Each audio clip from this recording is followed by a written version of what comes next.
for this invitation to share our story of the rehabilitation of the historic Bristol Industrial Park on Wood Street, which is the poorest neighborhood in Bristol, Rhode Island.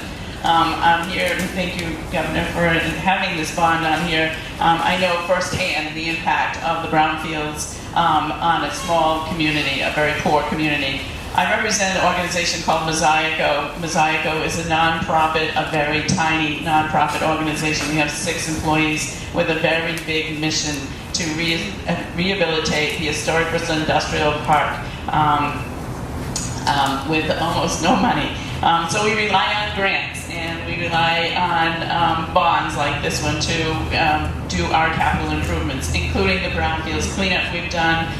We have received fortunately 2 DEM bonds as a result of previous bond questions, and an EPA bond. We've cleaned our brownfield, or are in the process of the final phase of cleaning our brownfields. We've also installed filtration systems in the ground so that the water runoff that comes through goes into the system clean, where it eventually goes down to the Bristol Harbor, beautiful Bristol Harbor with nice restaurants, little plug for Bristol.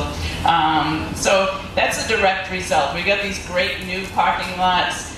The Bristol Industrial Park for so many years has been an eyesore in the neighborhood. It is the poorest neighborhood in Bristol.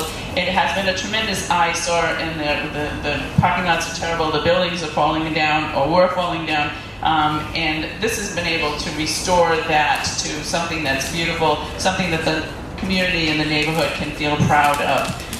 That is the result of this, and it has really had an incredible impact on the neighborhood.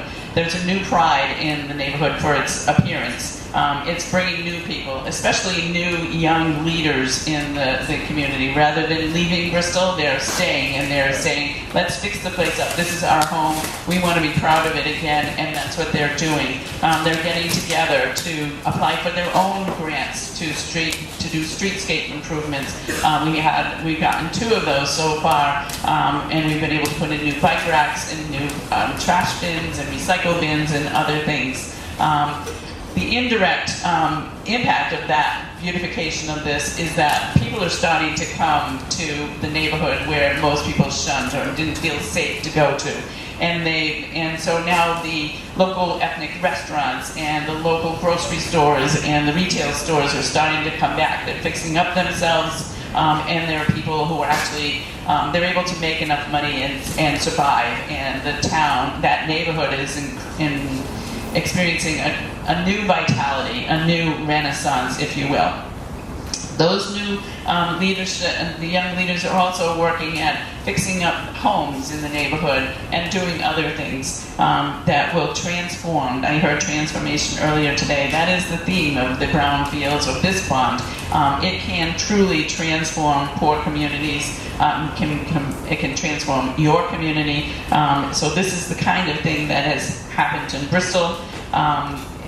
And I want to just put in a plug, because I understand there's education money in here. I'm a member of the Bristol Warren School Committee, and I know firsthand that in addition to cleaning up the brownfields and the buildings and the neighborhoods, educating the people who are in those communities also improves and transforms them into new vital places where people can live and work and play and do business. So I encourage everyone.